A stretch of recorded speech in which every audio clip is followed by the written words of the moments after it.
The vision of Nature Nates was to honor God and help you and your family live healthy lives. And that became central in how we ran the company and how we ran the business and how we innovated products. If you want to have value creation, wealth creation, then you've got to have that vision.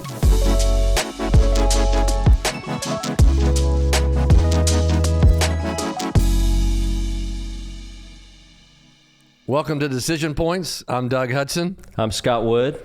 Man, if you're joining us online, watching, or listening, we welcome you. And big, huge welcome to our friend Nathan Sheets. What's up? Man, great to be here with you guys. Appreciate the opportunity to come in and share a little story.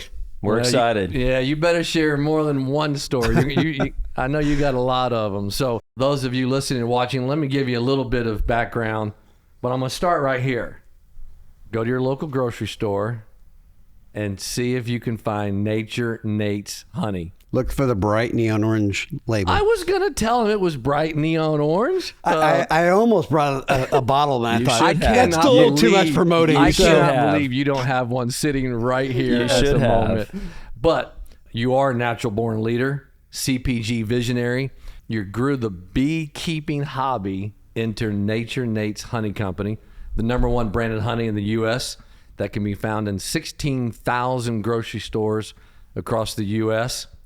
In 2021, you sold Nate's honey to Sweet Harvest Food Holdings, but you stayed on with the company to lead sales, marketing, and product innovation. You're also the founder of Just Like Home. I want to learn more about that, where you apply your grow to give business model to allow consumers to conveniently enjoy authentic recipes while also helping people in need, which does sound like You've really done your research. No, I'm I know how impressed. to read well. I passed 3rd grade. Nathan, welcome to Decision Points. Man, great. Thank y'all for allowing me to be here. Let's jump into it. Yeah. Where are you from? Grew up in Austin, and before that, my dad was an Air Force pilot. So every 18 months from, birth until high school, moved every, north, south, east, and west across the U.S. And then my dad retired and grew up in high school and college down in Austin, and graduated from school and moved up here to Dallas. We had a little family business, and so we all kind of migrated up here into North Dallas and started going to Prestonwood, which is where I met you. And, a long time ago. Met my wife, and I think that's maybe the connection point of a lot of that here. Yeah, 100%. But we live here in Frisco, up in the McKinney, Frisco area with Patty and 4 kids. Yeah, tell us about the kids. What age are they, and what are they into? Yeah, so our oldest, Hudson, 23, does commercial real estate. Which is named for me, I was going to say that. Look at he's like, no. Please. No. Well, so tell our me theme, it's not so. So our theme was people of the great people of the faith. And so, of course, they knew several other people. Doug Hudson and Hudson Taylor. And then Haddon, who's 21 and is in New York going to Parsons and wants to be the white version Kanye West in music and fashion. Well, I was going to ask you when you mentioned Parsons, because KK, our oldest, considered it. I was going to ask you what he's into. Obviously, music and fashion. And furniture. Does he like to write? Does he more rap? Does he composes? And does all types of composition and things like that. So he is really an amazing creative, loves Jesus, and went to A&M, and he and Hudson lived together, and then they graduated. Hudson did, and Haddon said, man, College Station's too small. Wanted to go to Paris, go to school. Got in, College Station, New York. They're so similar. So he actually was headed to Paris, got accepted into Institut de Français de la Mode, and then spent a year studying French so he could do it. And then last minute decided he lived in Milan for a summer, got an internship over there, and then decided he wanted to go to New York. So Are either you or Patty musically art? I mean, I see that in you some, but yeah, I'm definitely, I'm a more on the artist creator side. My grandfather was the band director at Sherman High School for 50 years. And, no way. And my mom studied flute. And so we've got that so you've side. got that in the background. Yeah. I have, Carrie and I, we have zero. We got zero too. We got zero. And then Sophie, my only beautiful daughter, and she's down at Texas A&M and full of life, and she's just awesome. And then our youngest, Samuel, who is a 6 foot, 170 pound, 16-year-old that, you know, I would love to have that chiseled body he has. And, but. And the time to probably get that chiseled body. So he plays football and lacrosse, and, but. No way. Really, our two passions together, hunting and fishing. So we do a lot of that. Is he short stick or long stick on the lacrosse He is field? a short stick. Yeah. I love that sport. And then Patty Sheets is, you know, the love and anchor of us all. And she homeschooled our kids all the way up till high school. And she got her master's in education. Super smart, super grounded, super disciplined. So all those things Where that did I'm she not. grow up? California. Okay. How'd y'all meet? And so she... That's the only way she can put up with you is because she grew up in California. So she went to Liberty and then moved to Dallas after she got out of school. Her roommate lived here in Dallas. And so she came here and we met at Prestonwood. So cool. Yeah. Where's the pipeline to A&M? So I raised them all to be Longhorns. I'm a big Longhorn fan. And so when Hudson decided he wanted to go to AM, you know, a little shot to the heart, but for his graduation party, I made this big banner, and it said, "Congratulations, Hudson Sheets, you know, Fighting Aggie class of 2022," and then had about 4 or 5 pictures of him in his Texas A&M shirts going, or his UT shirts doing big hook 'em horns. So, what I know of you is you're a genuine, vulnerable, honest person, and you're willing to maybe share some things. So what is a core memory? It could be happy, Nathan.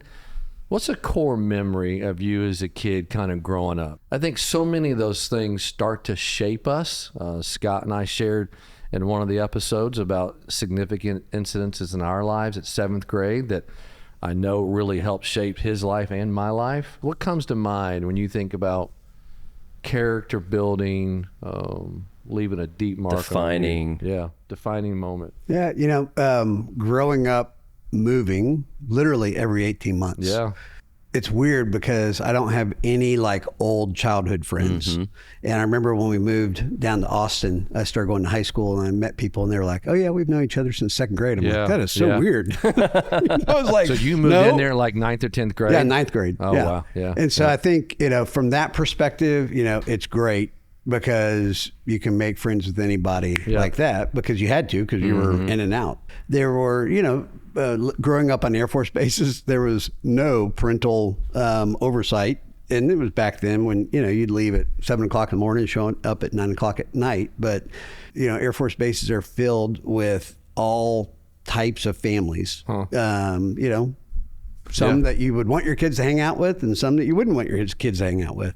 Interesting, but you feel like you're safe because you're in this enclosed area, but still there's plenty of shenanigans going on. All kinds of stuff. And you know, and I would say one of the negatives of that, you know, I was sexually abused twice, you know, when I was a little kid by older. And so that, you know, started to plague me for the remainder of my life. You know, I was exposed to pornography at age 5, which became a big struggle all throughout my life from that, you know, and so just having to deal with that and deal with that in my marriage.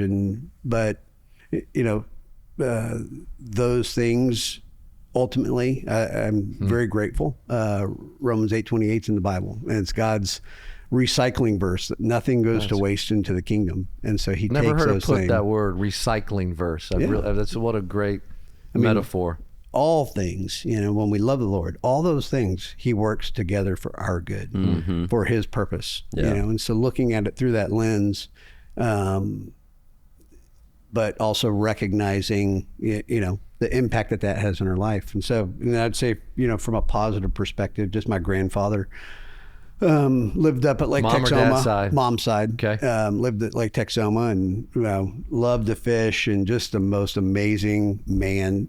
Died when he was 94, know, back in 2016. Yeah. So I was an adult and got to spend lots of years with him. A huge portion of my life, you know, with him. And so he was, you know, probably more influential, instrumental. When you think of him, what's a lesson or what's a character trait that you what's his name?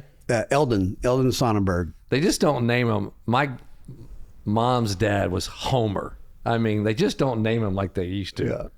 So there was one time he spanked me.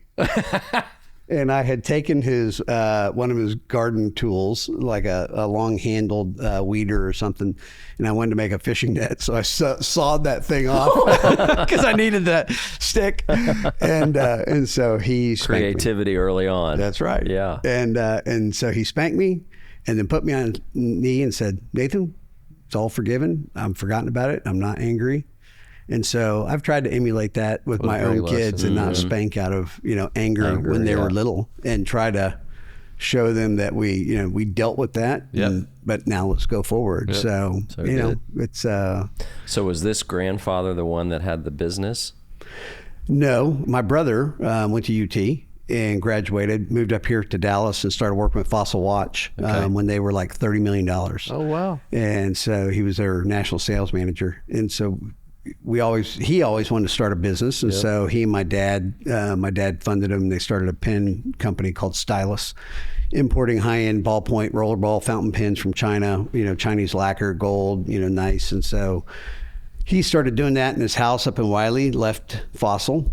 And then I took a hiatus from college and moved up here and lived with him in his garage and did that together. And we ultimately, long story short, wound up developing a completely different product. And it was a mood pencil that changed colors when you touched it. And so we, ultimately that grew to a company, we were doing $3, $4, $5 million a year. And we had about 60 Ethiopian women that worked for us up in Richardson, had a little manufacturing plant.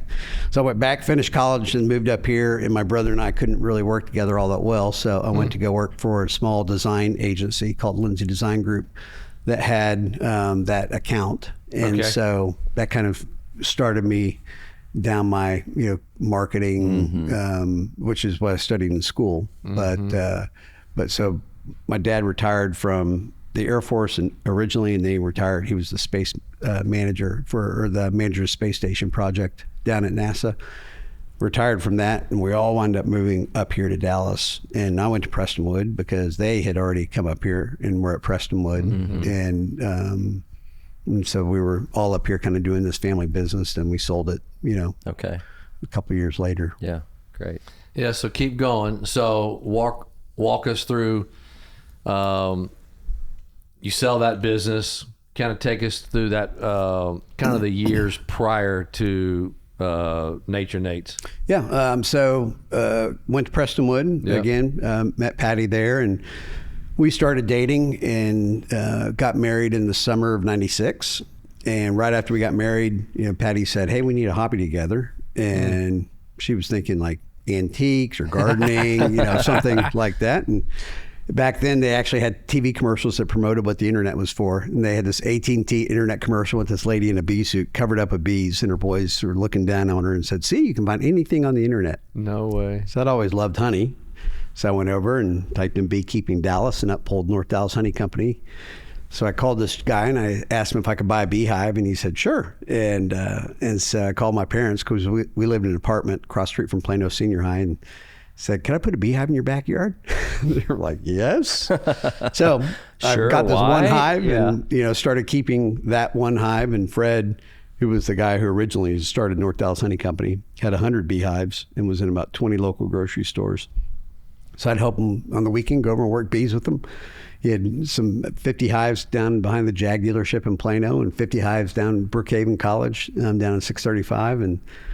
And then started just so you helping put him. the suit on and do the whole Oh, thing? Yeah. It was amazing. No way. I always tell people, if you don't believe in God, become a beekeeper. I mean, they're like the queen bee can actually, once she hatches, she flies out, all the drones come out, copulate with her in the air. She goes back into the hive. And so she has all the semen for her lifetime stored in her abdomen. And then she can regulate whether she fertilizes an egg or doesn't fertilize an egg. And when she does, it turns into a female. And when she doesn't, it turns into a male.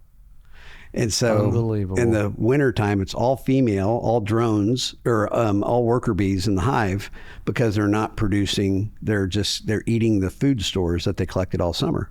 So it's all females. And then when there's a time when she might have to hatch a new queen, then she lays maybe 2% of the eggs are males in case they have to hatch a new queen.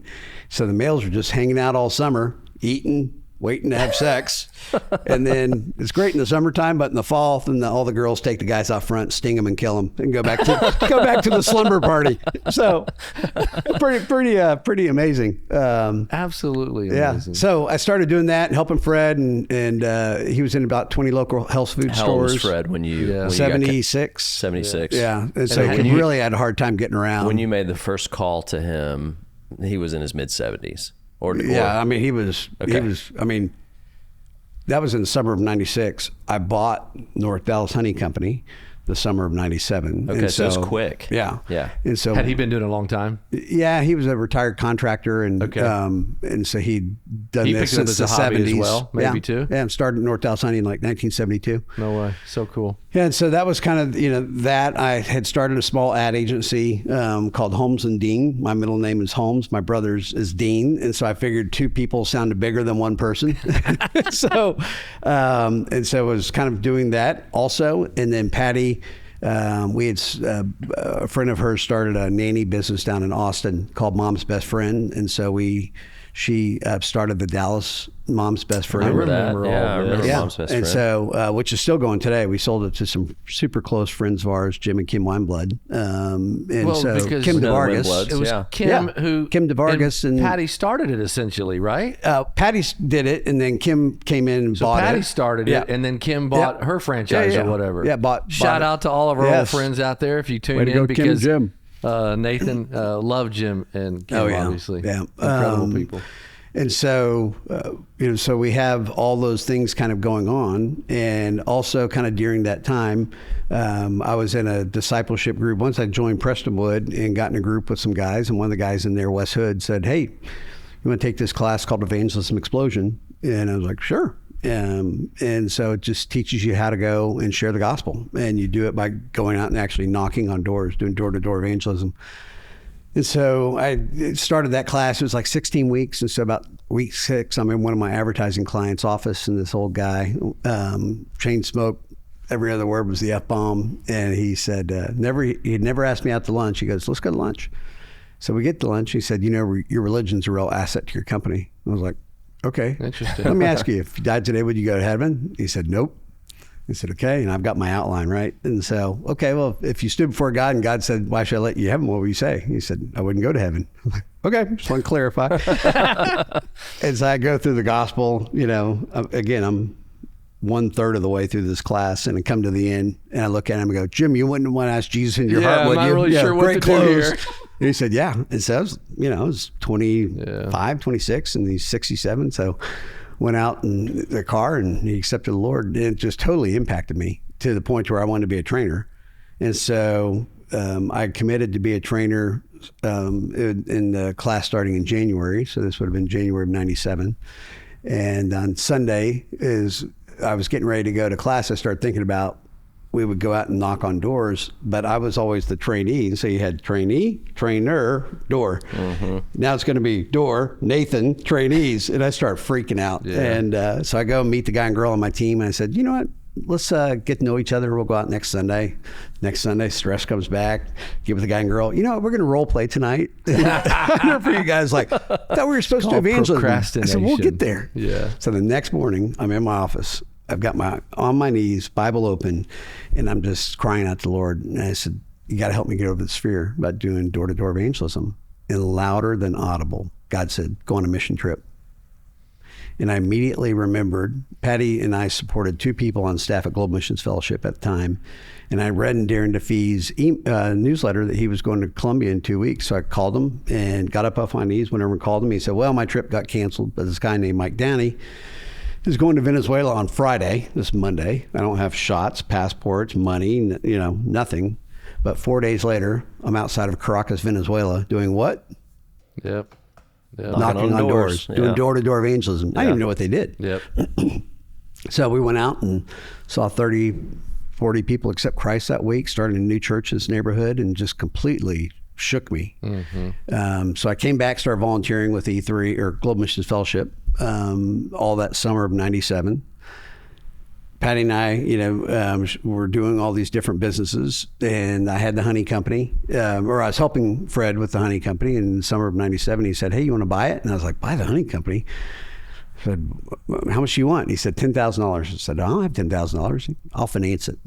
I was like, okay. Incredible. He said he would finance it. Yeah.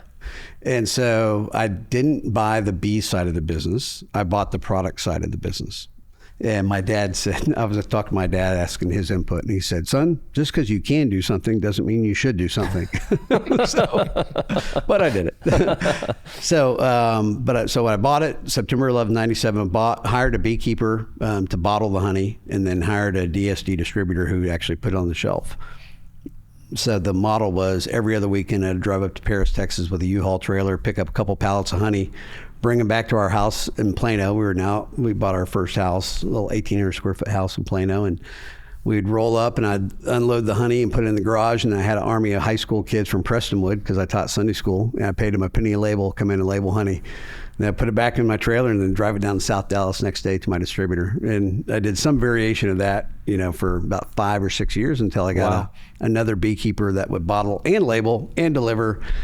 And then I just kind of started doing AR and AP. But later that year of 97, I was, again, I was volunteering with E3 or Golden Mission Fellowship. And then they said, hey, you want to come on staff? And I said, yeah, you guys have to raise support, right? Yeah. Yeah, I'll pray about that. And Patty, which means no. Yeah. And so Patty just remembered her dad putting groceries, missionaries that raised supports, front porches when she was a little girl. She was like, I don't know if that's what we're supposed to do, but we always felt like that's what the Lord wanted. And so at the end of that year, we shut down the little businesses that we had and started raising support, and went on staff full time in like March of 1998. So I had the honey company on the side, just kind of doing that. And that's where I started to lose, with kids and everything, we started to lose track a little bit. I didn't realize that North Dallas Honey was really happening simultaneously with everything you were doing in E3. Mm-hmm. So how much time were you spending in the honey business versus other things kind of during that season? And I don't know how many years that season was. Well, I was on staff at, it was Golden Missions Fellowship, and then it became E3, and we did evangelism there, and I am second. And so, that was my full-time, more than full-time job. Yep. Over those 12 years, I traveled to 88 countries around the world, bringing donors and, starting ministry strategies and things like that. So the honey company, early on, it was every other week. I'd drive up, pick it up, bring it back, and then I'd go deliver it. And then so that was your routine for those 10 or 12 years that you... Well, for the first 5 years for the of first that. 5 years. And then after that, it's kind of, once I had someone that would bottle it, label it, deliver it, then I was just doing AR, AP. Okay. But again, I spent maybe an hour or two, and it was tiny. The year before I bought it, it was $30,000. The year I bought it, we did like 109, and then 111, then 14, then 16, then 20, so from this is very incremental. 1997 until 2009, we grew to about $440,000 in sales. Then we didn't do any marketing. I had no idea. I'd never met with a grocery buyer. I never went and sold honey in, because that distributor did it all. And they had independent operators who actually would go put it on the shelf and everything else. And so, I was in the grocery business and had zero involvement or experience in the grocery business. Yeah, there's so many places to go here, Nathan, but I want to... Welcome to part 4. Yeah, exactly. Tell us a little bit about, because obviously we want to dig more even into, a lot more into Nature Nate's, but you mentioned there, I am second. A lot of our viewers, listeners may have seen one of those videos. Walk us through a little bit about the birth of that idea and 1 or 2 takeaways from that part of your journey.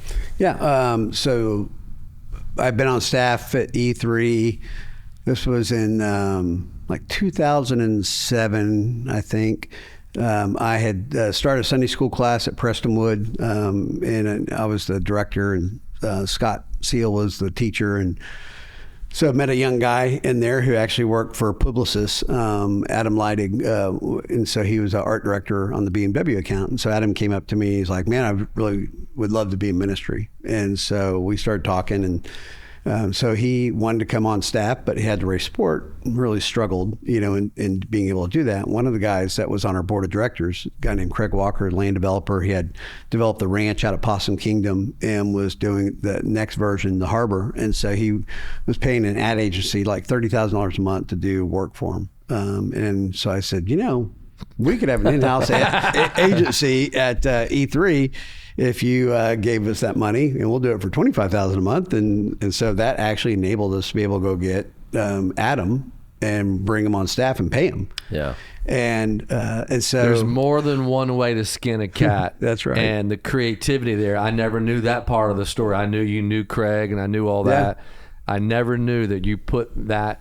And I just want to say, there's so, when you really understand your why, the creativity kicks in. Yeah, it's unlocked. It's unlocked, 100%. Yeah. You solve two people's problem and created something you're going to tell us about from that. Keep going. And I'll just say, because I do want to interject, one of my things that I've just watched the Lord work in my life, and one of my very favorite passages is Exodus 30, where God's got Moses up on Mount Sinai.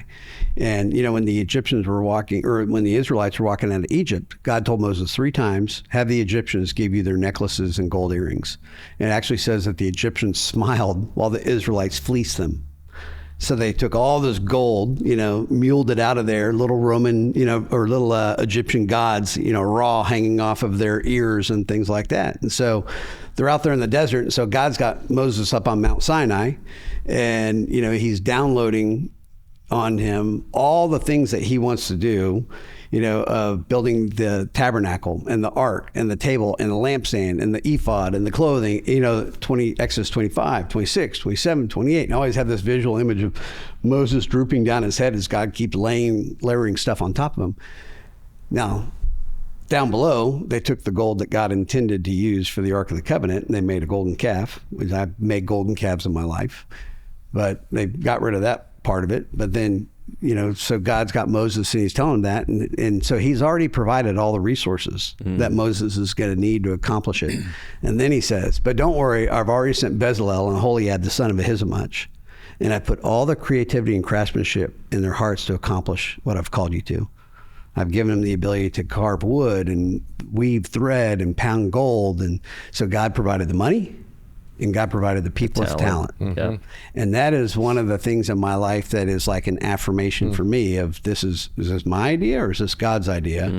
And that is never the issue. And so, so that's how God kind of brought Adam Leidig, into the scenario. And then, so right after we started that, we went, Can I stop you right there for 1 second? So one of the things we talk about a lot is purpose, right? Yes. And then this idea of when entrepreneurs exit this sort of void of purpose because they've spent their life building a business, and now it's like, okay, now what, right? But what you're talking about is when you're clear about sort of how God's wired you or your giftedness or your unique ability, there's different ways to describe it. Now all of a sudden it's more clear how you're supposed to go deploy your giftedness on a go-forward basis, and that purpose becomes more clear. Absolutely. And it's not as singular to Nature Nate's honey or the one business you might be exiting from. Right. And that's one of the things one of our guests, Chad, talked about. Chad Johnson, a strategic coach. I hope you listen to that episode as well. Purpose starts to become transferable as opposed to so identity focused to a company. Yeah, and I'll get back to the story, but I will say, in relationship to that, being ADD, I got to keep things simple. Yep. And so I can't separate my spiritual life and my work life. And so it doesn't matter if I'm in full-time ministry, which I am today, or being the CEO of Nature Nate's. Yep. I'm more ministry and business than I was when I was in full-time ministry. Yeah.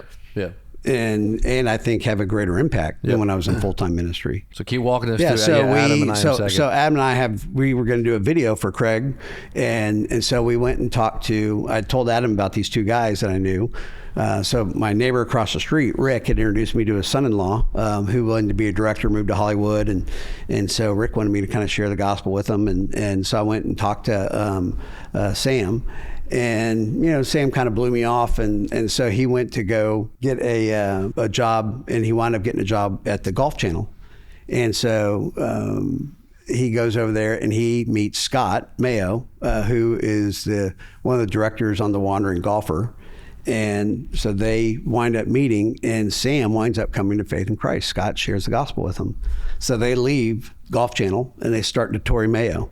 And one of the very first projects they did was, it's called Tiger at 30, about Tiger Woods turning 30 years old, played 1 hour before the Masters, and then they got nominated for Best Sports Show. It got nominated for an Emmy. And so I was telling Adam about this, and I said, hey, we should do The Wandering Developer. So we went and got Scott and Sam, and we shot this TV, HGTV style TV show with Craig, the Wandering Developer, walking around the harbor at Possum Kingdom. And so now we're kind of hitting all 8 on our ad agency inside of E3. And so I go and I was talking to Norm Miller, who's the chairman of the board of Interstate. He was also one of the largest funders at E3. And so I was telling Norm about this agency that we were doing internally, trying to get some interstate business. And a few weeks later, he called me, and so he's telling me about this experience he just had in the backyard, turning 70 years old. And he was sitting out back, having a time with the Lord, had his Bible open, and he was asking the Lord, I don't know how many more years I have, but what do you want me to do? And he felt like the Lord said to him, have you ever gone for broke in your own Jerusalem? And he thought, well, I funded the Jesus film in Romania and Russia and all these places, but what have I done here? And he said, and I was thinking of it in relationship to, Interstate Battery. If I'm going to do something and want to grow something, I'd do an advertising campaign. If I was going to do an advertising campaign, I'd probably use a celebrity. And as soon as he said that, man, the Lord just dropped this idea in my head. And I said, all right, Norm, imagine you're driving down the tollway and you see this billboard and it's got Dirk Nowitzki on it. And, everybody thinks Dirk Nowitzki's the man, right? He's number one. But this billboard says, I am second, and drives you to this website, iamsecond.com, and we share the gospel with you and we hook you up in a local church. And he said, okay, let's get together and talk about that in a week. So I hang up. Adam's sitting across the table from me like you are. And Adam goes, dude, that's huge. And I said, well, good. We got a week to figure out what it looks like. So he walks out of the room, comes back with a white piece of paper and black magic marker, writes the logo. That's this today. I am second. And so we put together this little campaign with Lenny Kravitz and Bono from U2, and do subway advertising and billboards and all those things. And we go over and present to Norm, this all black and white motif. And Norm looks at all that and he goes, great, put together a campaign. We're like, well, that's what we did. So we left and came back a week later. Did you sign that, by the way? Yeah, actually. Yeah. Came back a week later and somebody Kinnaman had just come out with that book, Unchristian. And so I took some stats out of that, put it in the campaign, and went back, showed it to him. He said, all right, I'm in. I'll give you $3 million. And so we went and got with Scott and Sam from Notori Mayo that were not Christian TV producers. Went and got these guys, and the 4 of us, came up with the conceptual direction, with I Am Second. And it was so obvious, even early on when we were even using this guy named Rod Bayron, who died, I don't know, 4 or 5 years ago. But Rod was on staff with us, and we used him as just to try to test the shirt and the chair color. We had a black chair, black shirt originally. And Rod started telling the story about this scar he had over his eye. And when he was a little kid, his dad told him to go get a beer, and he didn't get it fast enough. And so his dad hit him, and he had that scar there. And he said, and you know what? My son's got the exact same scar in the exact same place. And I told my son to go get me coffee and hit him. And so he was just talking about that scar and but what that scar really represented was the scars of Christ and the redemption in their own family. And we were like, we were blown away. And then we did Brian Head Welch from Korn. Very first one was Stephen Baldwin, who was a total trip. Love him. Yep. He's a great guy. And then he introduced me to Josh Hamilton.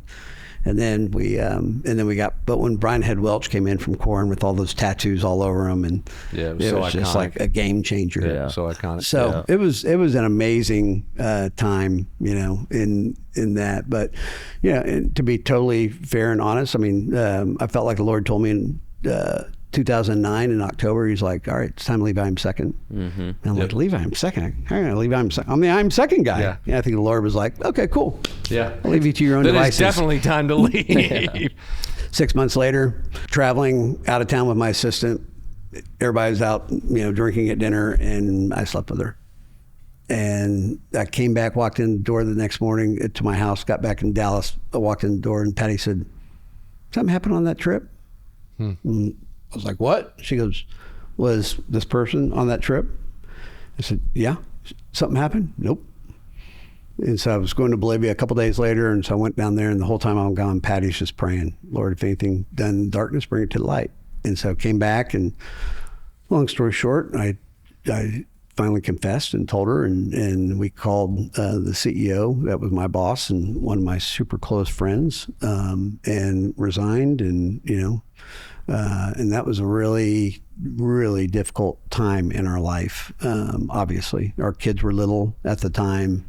They didn't know why Dad had left ministry, and I remember Haddon, who's in New York, was like, "Why are you leaving, telling people about Jesus to go make money?" And it was, it was tough. Thank you for your vulnerability. And just, I hope everyone watching and listening, the courage it takes, even years later, and even though you and Patty have worked through so many things, the pressure that business leaders are under, ministry, any leader is under. None of us are perfect. We make mistakes, and then the real work starts. So thank you for being honest. People watching, listening, they learn more from our mistakes than they do from our successes. Successes, you don't learn from success. Correct. You typically, perspective generally always comes at a fairly expensive investment or cost. You learn from failure. We never want to repeat. We never wish it, but with the right mindset, we learn from it. Because we got so much here, Nathan. What's one practical, as a business leader, has got so much pressure, money, people, maybe the ego starting to kick in, not necessarily just relationally or infidelity, but what's a pragmatic thing to help a business leader handle success and stress? So the worst form of punishment in America, apart from capital punishment, death, even inside a prison, there's a worse, and it's isolation. Mm-hmm. You get put into isolation. And yet as a successful person, we wind up driving ourselves into isolation because we feel like everybody wants something from us. People can't relate, blah, blah, blah. It's the tool of the enemy to drive me to the very thing that's the worst punishment apart from being killed in America. Isolation. And so I get in isolation, and then Satan has a heyday with me. Mm-hmm. And we've all seen Discovery Channel and the lions out there hunting on the Masamar. And I was there and watched this whole pride of lionesses surround this group of zebras, and they laid out this trap over 200 yards and drove these zebras into this trap. But they didn't spring the trap until the very last one was kind of lingering all by himself, isolated from the herd. And that's when they killed him. And Scripture says that the enemy is a roaring lion seeking who it can devour. And when I watch those lions hunt those zebras, the roaring lion was to distract them, to drive them into the trap. And so, when I look at Scripture in relationship to that, I think I'm so smart, I think I'm so successful, and I'm being driven into the trap by this roar, and I'm like, "Oh, I see you, Satan. Yep. I see you, Satan." Then wham! Yep. And you get cold cocked because I'm isolated. So now, this morning, I went by my Friday Men's Morning Bible Study, which is comprised of a lot of my guys in C12. And, we go in there and tell each other our sins and struggles, and we call each other out. And so authenticity and transparency with a small group of trusted people is critical, and allow them and give the authority to call your BS and to call you out. Business leaders, owners, don't get isolated. It is very, very common. Okay. Why did you go from North Dallas hunting to Nature Nate's? Walk us through that process. Yeah. So Patty and I in that process are, just in tears and in counseling, all these other things. And so we were sitting on the front porch and in probably like early July, and just praying and reading and trying to figure out what we're going to do next in life. Yep. And so she was saying, well, could we do the honey company full time? I said, well, we need about another $100,000 a year in sales, to be able to do it, and we could make enough. And so, and what year is this? This is now that all went down in June of 2010. Okay. All right. So we're like, well, let's just pray, and let's take the next 2 weeks and pray and ask the Lord if He wants to do the honey company full time. That you'd make that provision of $100,000 more a year in sales. So while we're having this conversation, we get a call from this friend of ours, Sherry, and she said, hey, God gave me a vision last night that He provided for John the Baptist with locusts and honey, and He's going to provide for you guys with honey. And we're like, okay, all right, awesome. We like honey. Yeah. Back when we own a honey business. We just happen to have some honey. Yeah, exactly. And so we went back to reading. We were in Psalms 81 that morning, and we went back to reading. In the last verse, I read it, and it says, and I will feed you with the finest of wheat and honey from this rock. And we're like, okay, Lord. So a week later, I'm driving down Tollway in Plano, and Patty called me and said, go to that Walmart and see if they'll take your honey. I said, babe, I've tried the Walmart thing. She said, go there. So I go over and meet this assistant manager who told me about a local vendor program. And if I brought this form back in, the buyer or the manager could sign it and bring me into this Walmart. But she also gave me the buyer's contact info in Bentonville. So I went home and I'm filling out this form. And so I also just called and left a voicemail for the buyer because I had some questions. And about a few days later, I get a call and she says, hey, this is Janet from Walmart. You want to be in Walmart? And I said, I'm the most expensive honey on the shelf. She goes, oh, I know. I've seen you all over in Dallas. You have great distribution. And I said, you have to pay the same thing everybody else does. And she said, that's fine. And so I actually quoted them my DSD delivered price, which had my distribution margins built onto it. And Doug McMillan, if you're watching this video, please don't get angry. But is Janet still with Walmart? Actually, I think she is. So good for you, Janet. I didn't use your last name, but my margins were like 45% going into Walmart. So not everyone races to the bottom. I think this is a unique case. So we were praying for $100,000 more for the year, and we get our very first purchase order from Walmart, and it was for $107,000 exactly. Everything that the Lord was, that we were praying for the year, plus the number 7 is like God's exclamation saying, in spite of you and your sinfulness, I'm in this. And so we started Walmart, we got into the Walmart system and they put us in not easy to do. 122 Walmarts in North Texas, which I personally reset the store shelves myself because they didn't put us in the planogram. And so I walked in the very first store in Plano. I said, hey, you got North Dallas honey here? And they said, yeah, it's in the back, but it's DC'd. I said, what does DC mean? Discontinued. And I was like, what? We just started. Went to another store up in McKinney. And I came in and I said, hey, do you have North Dallas honey here? And they said, yeah, are you here to put it on the shelf? And I said, yep.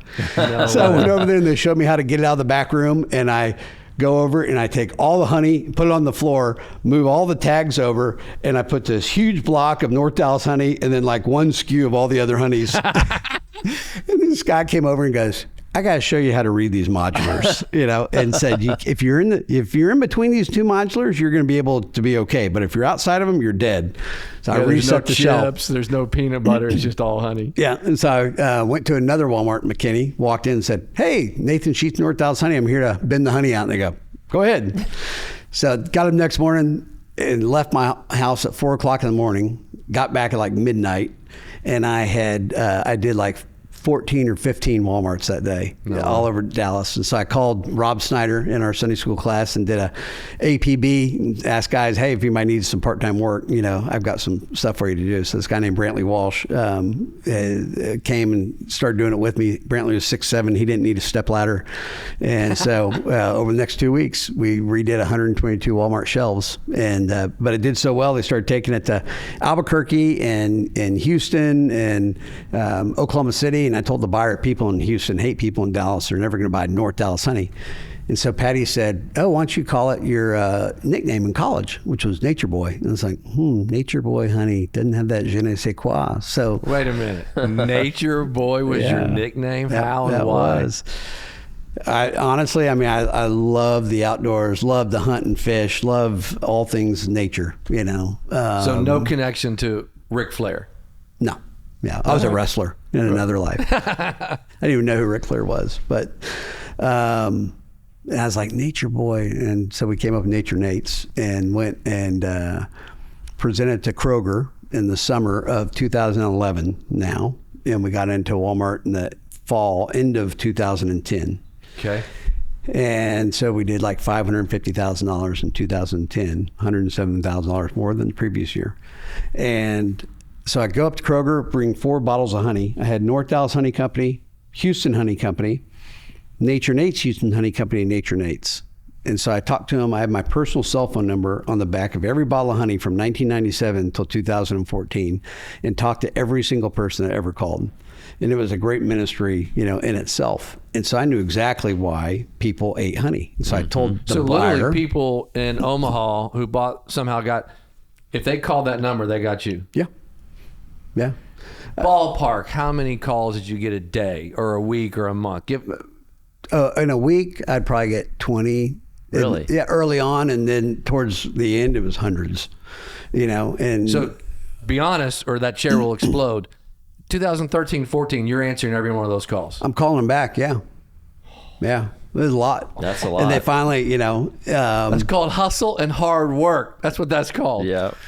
But again, I knew why people ate honey. Right. And so I, you know, That's told called the buyer. market research, but you could have farmed that out. Yeah. You could have ported that number But listen, to I somebody loved it. else. I mean, I got a understand call that one night, this like 5 o'clock on 7 o'clock on a Friday night. And this guy said, "Hey, I want to buy some honey from you. I kind of run this store. Do you mind coming in on Monday?" And I was like, "Sure. Where? Tell me when." And he goes, do you want to know who I am? I was like, "Yeah, just tell me where to be. I'll be there." He goes, "Sam's Club." I'm like, "Okay, see you Monday morning." And so I show up, and that guy got us single-handedly. We've been in Sam's Club, every Sam's Club since 2014. But that guy just called me on the phone. And then... This is incredible. I want to jump in here real quick because I want you to talk for a second, because what just dawned on me was something that you talk about, unique ability. Mm-hmm. Nathan knows his unique ability, which is talking to buyers, customers, telling the story. Building relationships, connecting. Yeah. He who tells the story the best wins. Yeah. So would you say, you know, just on that note, on unique ability, like, well, now you've moved on, right? So you exited the business, but you're still in the business and you're doing the very thing that you love to do, right? You've shed all the other stuff that maybe you don't love to do, and you're doing the thing that you love to do. I'm guessing your phone number's not still on the back of the package. That's correct. Yeah. Yeah. Whose is it? I don't even know. Oh. All right. You know, it's so talk us. Well, so the buyer, you know, the Kroger buyer, he's like, "All right, we'll do Nature Nates," and committed to put us in 1,000 stores starting December of or in January of 2012. You let them pick which brand they were gonna. Yeah, so I went through the whole thing essentially. Yeah, and so he originally he was like, "All right, we'll do." Well, and I had the URLs of like every city. I had San Antonio Honey Company, Houston Honey Company, San Diego Honey Company .com. Interesting. Yeah. And so can I see your GoDaddy account? I want to see. It was expensive for a long time. And so so he said, "All right, we'll go with." He originally wanted to go with Houston, Nature Nates Houston, but you'll have a warehouse that goes to 10 cities, and they won't give you that many slots. He goes, "Okay, well, let's do we'll do Nature Nates." So I was like, "That's awesome."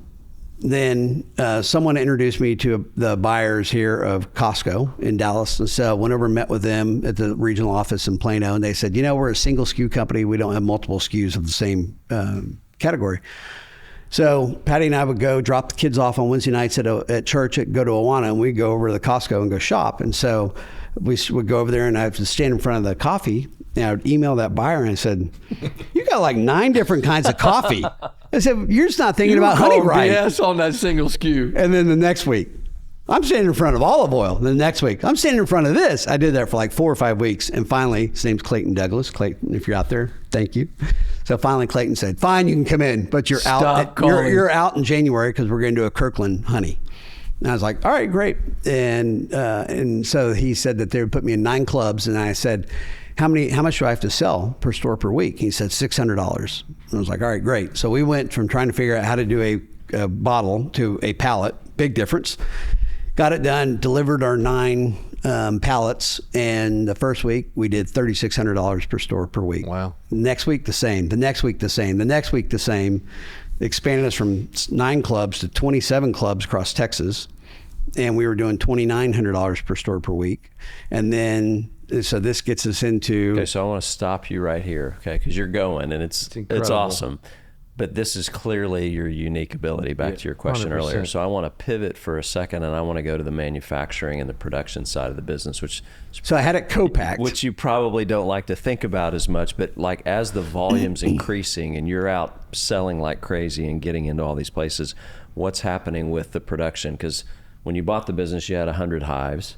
And then obviously that you had to scale that up. So I bought honey from beekeepers, you know, and then the guys that were bottling my honey were beekeepers, and they had their own, you know, small bottling facility. And so I didn't have the worry or the concerns of constraint of volume. Yeah, and you're just aggregating beekeepers and giving them a place to distribute their work. I'm buying their honey and bottling it, you know, and it's under the brand. But really the unique proposition, and I'll tell you, because I got to give credit to whom credit's due, it's, you know, scriptural. So Fred had this bright, ugly neon orange honey label with New Times Roman font. You know, I'm like, this guy, what an idiot. 75 years old, doesn't know what he's doing. And I'm the young, smart advertising guy come in. And so I had a nice 4-color label, and I go meet the Tom Thumb buyer and introduce myself as new owner.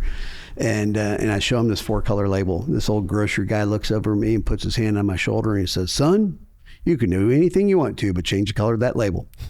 And I'm like, yes, sir. So, you know, that's how you came back to the orange. Well, we never left the orange. You never left it. Yeah. But I kind of redid the label and beautified it. But when we did Nature Nates, again, we knew why people are eating honey. They were thinking, oh, I need it for allergies. Right. And so you got to have pollen in it. So then it's unfiltered. In order to have pollen in it, it has to be raw. And people were really looking for raw foods at that time. And so we did the brand where 20% was brand and 80% was attributes, like skim milk. You know, people go look for that, the benefit. And so that's what we focused on. And there was no unfiltered, raw and unfiltered segment of the honey section. Matter of fact, honey had been flat for 20 years. And all of a sudden there was this little blip in 2011 when we launched Nature Nates. And then since we launched it really Kroger was bringing it in 2012, but the first on the shelf was in Costco, which is huge volume. And then we would go in and start doing these demos ourselves. They owned the product, but we'd go and do these super demos. And we got to where one weekend in Houston, we did 3 clubs simultaneously, and we sold $60,000 of honey in one weekend. Wow. We would actually make money taking our team on the road to travel to go do demos. I know, because I know you, and I think the audience know.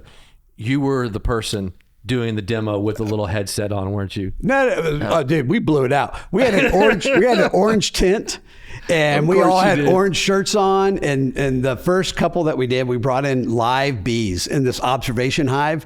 I mean, it was a freaking circus. Awesome. And I mean, Shocking. you couldn't even get around Costco. And so it was like, all right. And then after the second Costco, some bees got out. Down a little bit. Yeah. Oh yeah. Some bees got out. The manager called Nathan. Okay. I got to keep pushing us. So why'd you sell? Walk us through the process. So 2017, God continued to want to, get to Nathan's heart. You know, he still, even though I had this huge job loss in 2010, all the shame, everything went with that. I never really started focusing on working on me.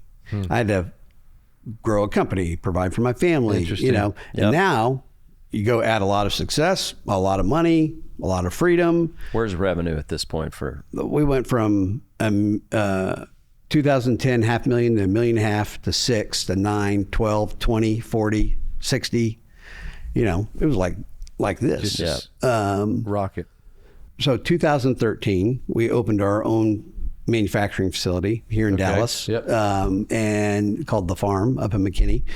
And that just became monumental in the impact, because now we are experts, you know, in honey. And we started, you know, in think 2014, 15, we became the #1 brand in America. So pretty quickly. So bought another honey company in Florida, built a second plant in Georgia, new ERP system, built for capacity the first time. You know, before I was paying $1 million a year in co-packing. So if I could do it for less than $1 million, I'm in, you know, I'm in the money. So Costco wanted a price reduction. Long story short, matriculated all the way through the business, and we lost $4 million. And so 2017, so cleaned house, got rid of all my buddies that helped me start the business. Robert Turner, you know, all these guys are, you know, dear awesome. Friends. And brought in a guy from Daisy Sour Cream, you know, True and Blue, CPG, CFO. And he came in and, you know, from 17, 18, 19, we were trying to turn it around. Costco wanted a national MVM project in the summer of 18, which we committed to, where you go in and do a huge discount. But we were in half the Costco's. I wanted the other half. And so we committed to this, knowing we'd lose $1.5 million. And at the end of that, so successful, literally, we sold $16 million of honey in 6 weeks in Costco. Never in the history of the world has it been done. Never in the history of the world will it happen again. But at the end of it, it was so successful. Costco said, "Oh, congratulations. We're going to go ahead and do our Kirkland raw and unfiltered honey now." And so at that time, we had $15 million of recurring revenue of Costco. You know, but in 2012, when Costco was 70% of our business, I said, let's plan for the day that Costco leaves and doesn't kill us. And so when they left, they were like 15% of our business. So then we go into, and then Kraft was going to come in and buy us because the bank wanted me to bring equity in. And so Kraft came in and offered us a lot of money for the company. And I was trying to talk them into a minority position, not majority. They just wanted to buy it outright. 100%. But then we lost Costco in the midst of that. And so they take us and Primal Kitchen to their board of directors, and they wind up going with Primal, drop us. So my valuation in that period of time goes from 180 to like 40. Wow. In like 6 months. Wow.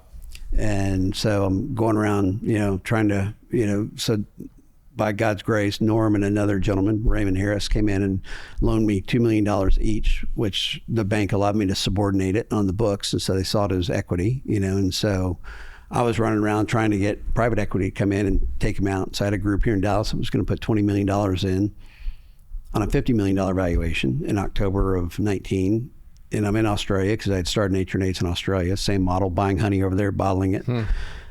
And then, so October 23rd, I'm flying back and they call me. I'm sitting in Sydney airport and they said, we're out. So I come back and I'm like, oh man, what do I do?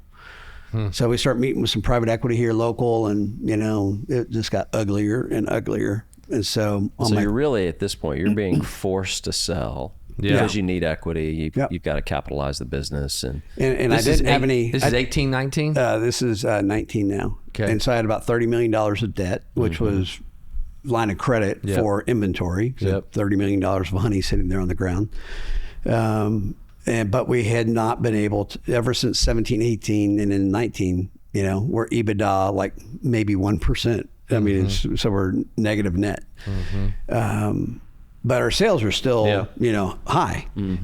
We just gotten bloated because we had that second. So we shut down.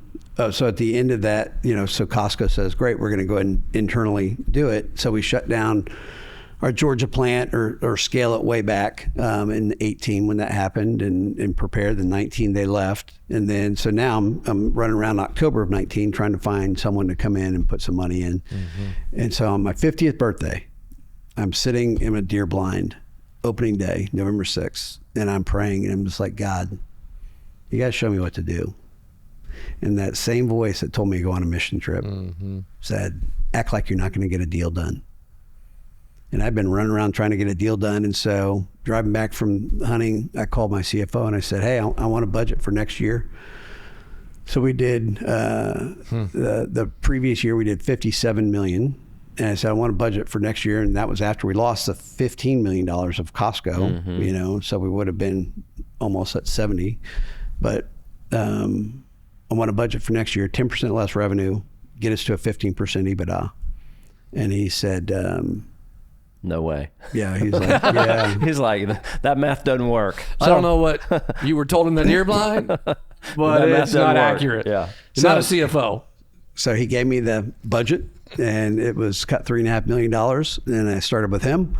And then the week of Thanksgiving on Tuesday, I got the leadership team together, started meeting. I fired him on Wednesday, met with everybody on Thursday and Friday, and told him I was going to restructure the team, and I want you here, you here, you here. We showed up on Tuesday. We cut $3.5 million out of the budget.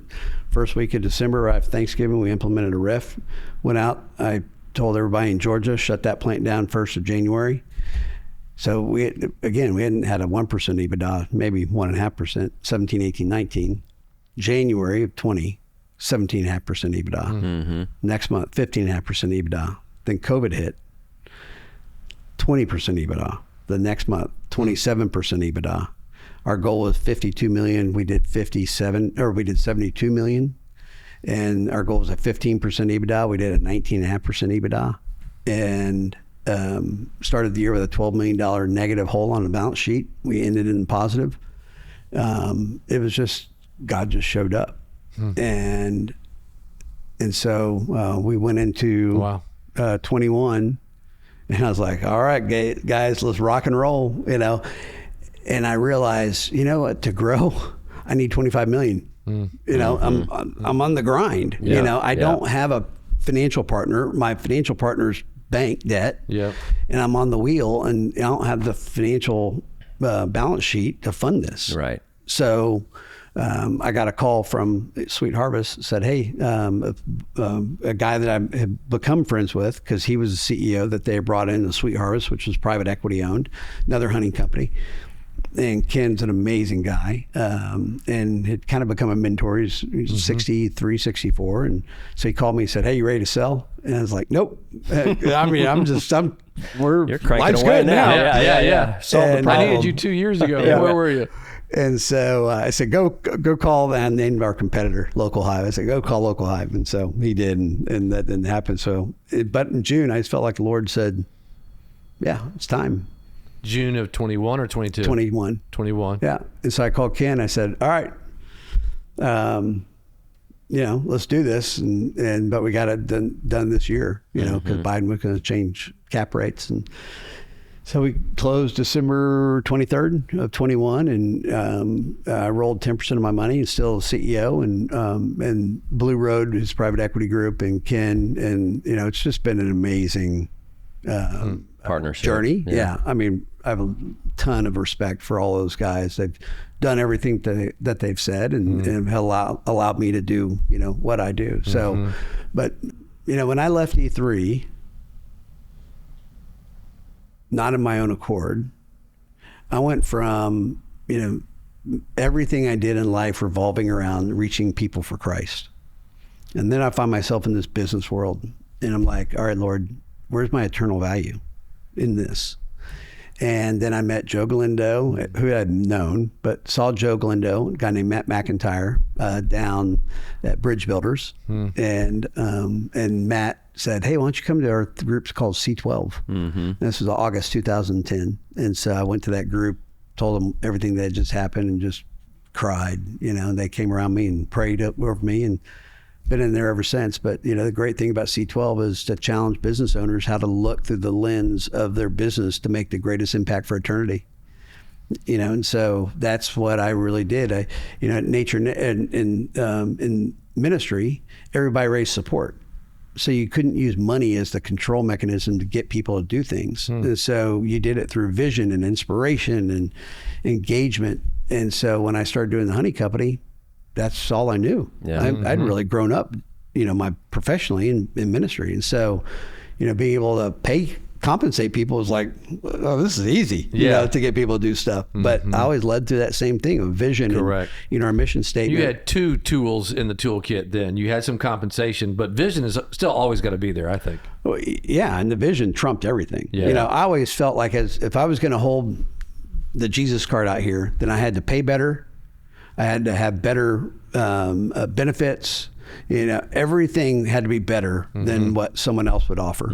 But the vision of Nature and Aids was to honor God and help you and your family live healthy lives. And that became central in how we ran the company and how we ran the business and how we innovated products. And how we marketed. And then our vision was to become the most trusted honey company in the world, because our industry is wrought with fraud and deceit and consumer confusion and all these other things. And so vision and mission were sacrosanct in what we did as a honey company. And that's why we're the largest branded honey company in the world, you know, and we had scripture verse on the very front, which was Jenny Ham's idea. She was on staff with us at GMF, and right after I bought this little honey company, she said, "You should put a verse on there." I'm like, okay.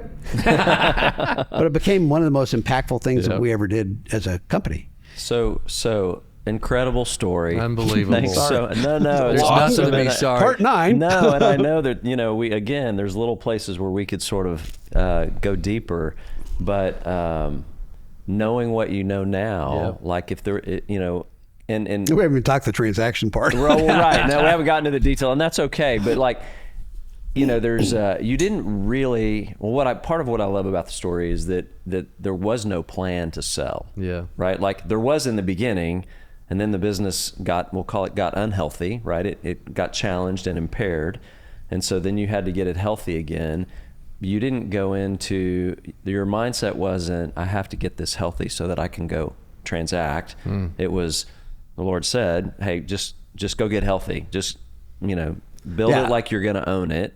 And so you just went to go get the business healthy, and then, you know, great things happen. But, you know, versus some business owners who might be like, okay, I just got to go sell, and it's bubblegum and baling wire till they get to the finish line. Knowing what you know now, what would you have done differently over maybe the last 3 to 5 years leading up to the transaction? Or what one I would have thing focused on EBITDA. Yeah. You know, I'm a marketing sales guy, and I'm like, top line, that's all that matters. Right. You know, so now I'm not, my mantra is value creation. Yeah. Top line with strong financial performance. Yeah. And that's one of the things that's really been great about the experience I'm in private equity world. You know, we've got a great CFO, you know, and it's all about EBITDA. Yeah. And so we're actually getting ready. I'm going to New York next week, and we're meeting with investment banks, and we're going back out. So, you know, I realize, so now I've got other businesses. I've got pasta sauce company, you know, just like home. We're in the final throes of acquiring Lemon Chill, that frozen lemonade. Yeah. And so these other things that we're doing are about value creation, and you've got to have strong EBITDA, because, you know, you got to position it ready to sell. And I think the difference is, too many entrepreneurs get into a business and it's a lifestyle business. And I think you have to determine, you know, and a lifestyle provides income. And you get to put your hunt lease in there and your car and all those other things. But, you know, if you want to have value creation, wealth creation, then you've got to have that vision of discipline and focusing on the EBITDA and getting it cleaned up and run professionally, and getting all those things out, so you're not doing all these adjustments when you're coming in trying to sell your company, and just run it really smartly. We before we went online, we talked about the 4 pillars that sort of we think about from a pre-transaction planning standpoint. The 2 personal, which are really this sort of coaching purpose, what's next, wealth planning, which is getting your personal house in order. And then getting the business cleaned up and healthy, getting the right people in the right seat, a good leadership team. And then the 4th pillar is that valuation piece, which is all around cash flow and EBITDA and margins, and, you know, how to think about that. And which you don't ever think about as an entrepreneur. Right. You're just running the business. You're just going. And you don't have this vision of, you know, I ask guys all the time, they're entrepreneurs, what do you want to do with the business? Because until you determine, do you want to sell it, or do you want to have it as a legacy business that you pass on to your kids, or does it just die when you're done? Right. And then that determines then how you need to operate it at that point. And we always say, if you don't sell it, you just bought it. Like every day that you haven't sold it, you own it, you bought it, so you might as well make it as valuable as you can. 100%. And one of, I think, the themes that keeps coming up on, as we talk to business owners who are still running, or maybe he or she has just exited, it's the common theme. I just heard you say it, and you said it in a really kind of a unique way, but you should build every business with the end in mind. Mm-hmm. It doesn't mean that you have to sell it. That's right. You know what I mean? You might have it in the family for 100 years. Well, and you meant your true purpose in life might be part of that business. 100%. And the impact of that business. Correct. But that forces you to make sure you're running not a lifestyle business, but if you position it to sell, you always have that opportunity. You have a greater lifestyle business. That's right. It's just well said. You know, you have a greater lifestyle and you have more options. Yeah. And because you're going to have a better run, process, people oriented business. Yeah. And it's just a healthier, better business to be able to run. And I just say, because I know, going back to the pillars, from a transaction standpoint, I mean, I always, having raised support, gone into business, raised money at E3, I was one of the primary fundraisers. I wanted to give money away. I gave a lot of money away, maybe contributed to some of my financial challenges instead of having a better balance. But in 2016, 17, we created a strategy in partnership with NCF to where we created an IP company. We got a valuation on the Nature Nates IP at $26 million. We put it into that IP company, which the partners in that IP company were me and National Christian Foundation. And so NCF I think I had 20 and they had 80 or 10 and 90, I can't remember. Then Nature Nates would pay a royalty into the IP company, which they got to deduct. And then when it went into there, it got distributed to the partners. And then I got a deduction that went to NCF, and then I controlled the money because it went into my DAF. So when I liquidated, DAF being donor advised fund, for those who don't know. And so then when I liquidated, equity went into my DAF, my donor advised fund. And so when the transaction purchase happened, then that percentage was already in there, which I didn't have to pay taxes on. So I didn't pay taxes on that portion of the sale, but I got a deduction for that portion of the sale, which then went against. And so then we have those funds, to control, which then we also now have a special operating fund inside of our donor advised fund, so we can do other business deals inside of it. So how far before the transaction did you get all that stuff put in place? The IP strategy, we kind of started in 2016. Okay, so early. Yeah, and we were doing that 5-6 years before you actually sold. because I was giving away so much money, that we figured the best way to give money was through this strategy. And so Kelly Schubert, or this guy that I worked with, helped me get that set up. And he was on the board at Waterstone, so he just is a very creative thinker. Yeah, he's a CPA. And so we did that. But then when we were going into the transaction, then we really got going on getting the structure set up. And that's part of, the pillar. And we had it done before the LOI. That's the wealth planning pillar, right? Because if you're charitably inclined, like there's some really cool strategies and things that you can do, but you've got to start in advance. You can't wire that up 3 months before, or after you get the LOI. Like that needs to start, way in advance. I'm going to close out our episode, Nathan, here. You got 1 to 2 minutes, and you're in a room full of 20, 30 business owners, 20, 40, 50, 100 million annual sales. What are you going to say to them? Probably anything that I would say before I said this would be worthless. If you died today, would you go to heaven? Because nothing else matters in relationship to that. Doesn't matter how much money you have or don't have. And then if you're a believer, I would challenge you to, God, I love Ephesians 2:10. God created us as his workmanship in Christ Jesus for good works that he established beforehand that we should walk in them. So as believers, all of us have good works that he wants us to do today. Well, how do you discover those good works? Romans 12:1 and 2. Offer yourself up as a living sacrifice as your act of worship. Don't be conformed, but be transformed by the renewing of your mind, so you can know and test God's good, acceptable, and perfect will.